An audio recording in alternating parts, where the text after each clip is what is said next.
Hello दोस्तों, मैं किशन शर्मा स्वागत करता हूं आपका अपने यूट्यूब चैनल जीके नोटबुक में। तो फ्रेंड्स, आज के इस वीडियो में हम टाटा स्टील की तरफ से जो सैम्पल पेपर प्रोवाइड किए गए हैं उसके पार्ट 3 को डिस्कस करें। ठीक है, टोटल आप लोग का 3 सेट दिया गया था, तो मैंने आप लोग को 2 सेट पहले ही कंप्लीट करवा दिया है और सॉल्यूशन के साथ। आज हम लोग तीसरे पार्ट को डिस्कस करेंगे और इसमें भी मैं आप लोग को पूरा अच्छे से जो सॉल्यूशन है इसका क्वेश्चन का वो सब करवाऊँगा। ठीक है, तो फ्रेंड्स, अगर आप इस चैनल पर नए हैं तो चैनल को सब्सक्राइब कर लीजिए, ताकि मैं जो भी वीडियोज़ डालूँ या जो भी नोटिफिकेशन आता है इस एग्ज़ाम से रिलेटेड तो आप लोग को उसकी नोटिफिकेशन या इन्फॉर्मेशन मिल सके। ठीक है, तो चैनल को आप लोग सब्सक्राइब कर लीजिए और इस वीडियो को ज़्यादा से ज़्यादा शेयर कीजिए। तो चलिए दोस्तों, आगे बढ़ते हैं वीडियो में।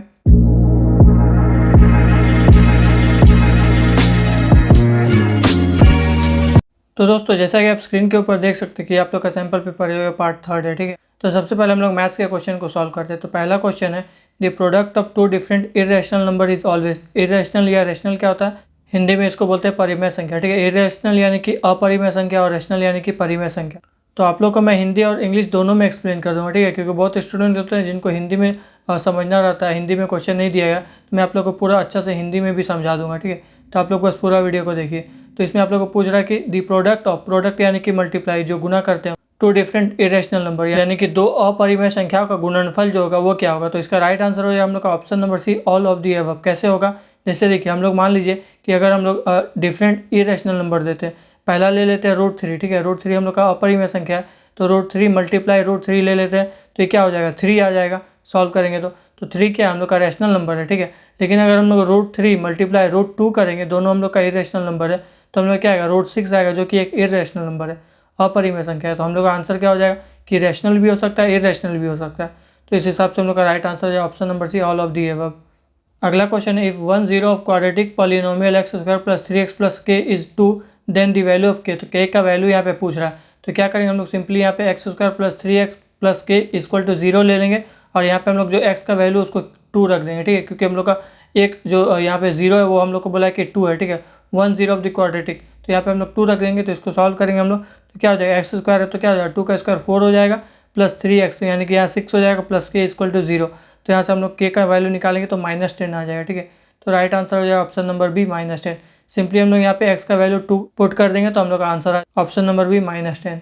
अगला question, if the zeros of quadratic polynomial x² + a + b × x + b are 2 and 3, then. तो यहाँ पे हम लोग को a और b का वैल्यू पूछ रहा है। ठीक है, यहाँ पे जो a और b है तो इसका वैल्यू पूछ रहा है। तो यहाँ हम लोग क्या करेंगे? देखिए, जैसे हम लोग यहाँ पे एक बार क्या किए कि 2 का वैल्यू रख दिए, तो उसी तरह हम लोग यहाँ पे क्या करेंगे? एक बार 2 का वैल्यू रखेंगे, एक बार -3 का वैल्यू रखेंगे। उसके बाद हम लोग सॉल्व करेंगे तो हम लोग का a और b का वैल्यू आ जाएगा। ठीक है, तो इसको देखिए, सबसे पहले हम लोग क्या करेंगे? 2 ले रहे हैं। ठीक है, हम लोग 2 ले रहे हैं, तो यहाँ पे जब x² हम लोग 2 रखेंगे तो क्या हो जाएगा? 4 + a + 1, यहाँ पे 2 रख देंगे, प्लस b। तो इसको जब हम लोग पूरा जो इक्वेशन है 2 रखने के बाद सॉल्व करेंगे तो हम लोग का लास्ट में आ जाएगा 2a + b = -b। ठीक है, 2a + b, आप लोग इसको कॉपी में भी सॉल्व कीजिएगा, 2a + b = -6 आ जाएगा। ठीक है, तो ये हम लोग का पहला इक्वेशन आ गया। इसी तरह जब हम लोग -3 रखेंगे x² की जगह पे, तो हम लोग का जब दूसरा इक्वेशन आएगा तो वो क्या आएगा? -3a + b = -6। ठीक है, तो ये हम लोग का जब इक्वेशन 1 और 2 हो गया, तो इसको हम लोग सॉल्व कर देंगे इक्वेशन 1 और 2, तो इसको हम लोग a और b आंसर आ जाएगा। ठीक है, तो जब इसको हम लोग सॉल्व करेंगे तो हम लोग क्या आएगा? 5a = 0 आएगा और a आ जाएगा हम लोग का 0। ठीक है, तो जब हम लोग यहाँ पे क्या आया था? पहला इक्वेशन 2a + b = -6 आया था, तो जब हम लोग वहाँ पे a का वैल्यू 0 रखेंगे तो हम लोग का b कितना आ जाएगा? -6 आ जाएगा, यानी कि a हम लोग का आ रहा है 0 और b आ रहा है -6। तो राइट आंसर हो जाएगा ऑप्शन नंबर डी। ठीक है, हम लोग यहाँ पे सिंपली इसको सॉल्व किया, एक बार 2 रख के एक बार -3 रख के, तो हम लोग का a और b का वैल्यू आ गया ऑप्शन नंबर डी।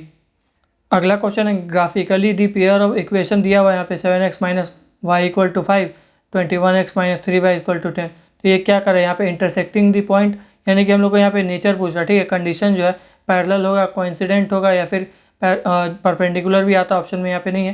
तो इसको हम लोग सॉल्व करेंगे पहले। ठीक है, तो देखिए, जैसे हम लोग यहाँ पे क्या दिया है, पहला जो दिया हुआ है हम लोग इसको कैसे सॉल्व करेंगे?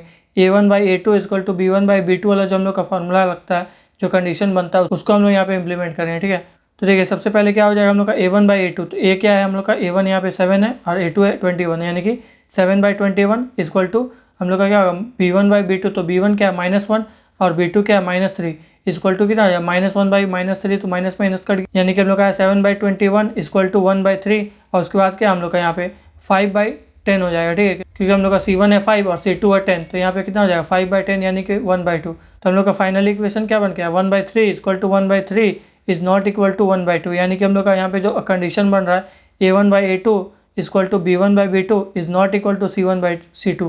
तो यहाँ पे जब हम लोग का ये वाला कंडीशन बनता है तो हम लोग का लाइन पैरेलल होता है, ठीक है। तो राइट आंसर हो जाएगा ऑप्शन नंबर बी, पैरेलल।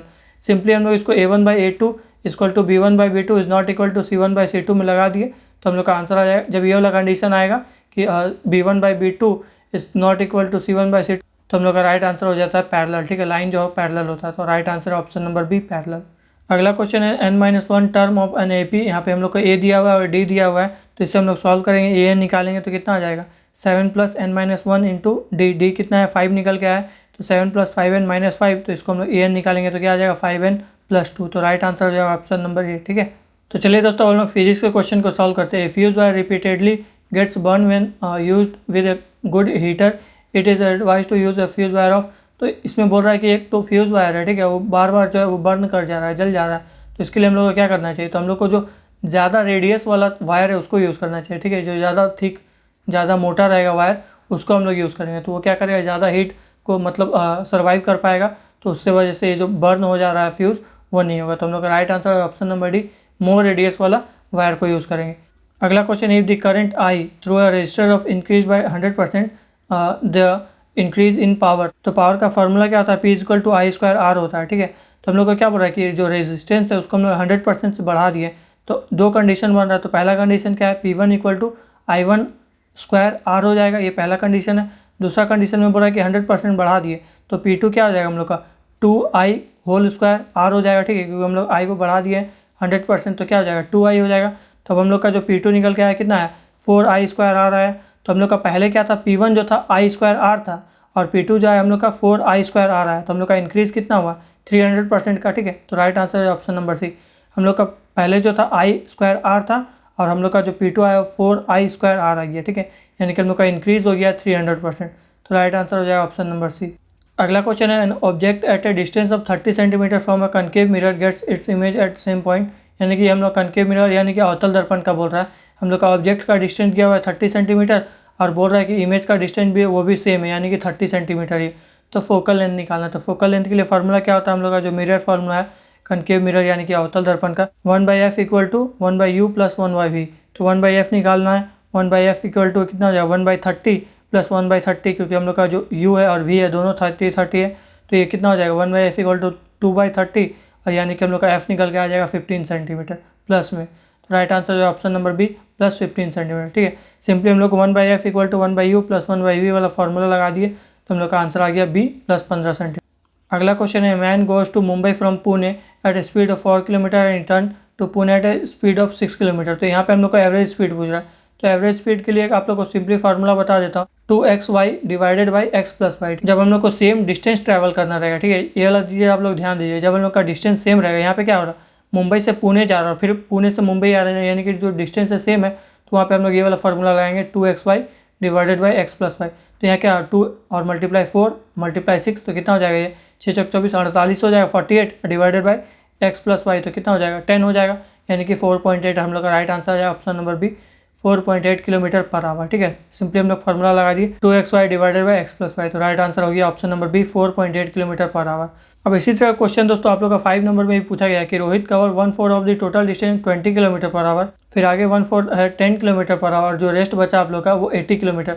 तो यहाँ पे देखिए हम लोग का जो डिस्टेंस है वो अलग अलग है, ठीक है। पहले जो है 1/4 है, फिर 1/4 है, लास्ट में जो हम लोग का बच रहा है 1/2 बच रहा है। यहाँ पे हम लोग का जो डिस्टेंस है वो अलग हो गया, तो हम लोग का यहाँ पे वो वाला फार्मूला नहीं लगाएंगे, ठीक है।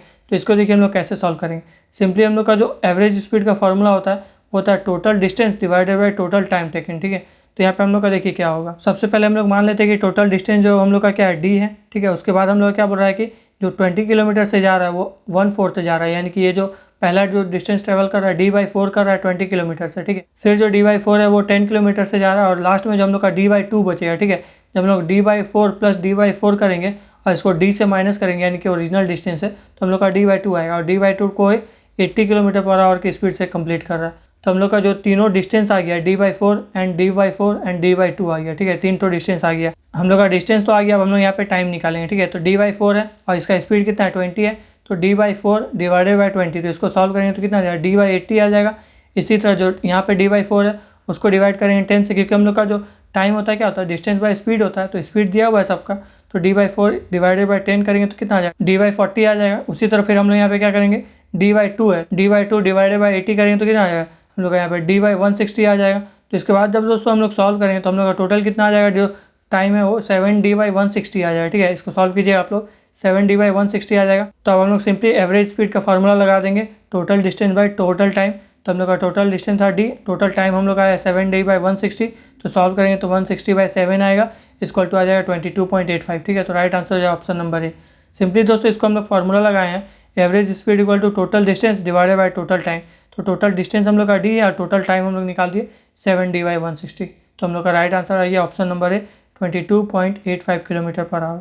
चलिए दोस्तों अब हम लोग केमिस्ट्री का क्वेश्चन को सॉल्व करते हैं। The chemical formula of lead sulphate, तो यहाँ पे लेड है यानी कि Pb, सल्फेट यानी कि SO4। तो हम लोग का राइट आंसर हो गया ऑप्शन नंबर सी, PbSO4। ठीक है, सिंपली आप लोग यहाँ पे लेड है Pb और सल्फेट है SO4, तो राइट आंसर ऑप्शन नंबर सी।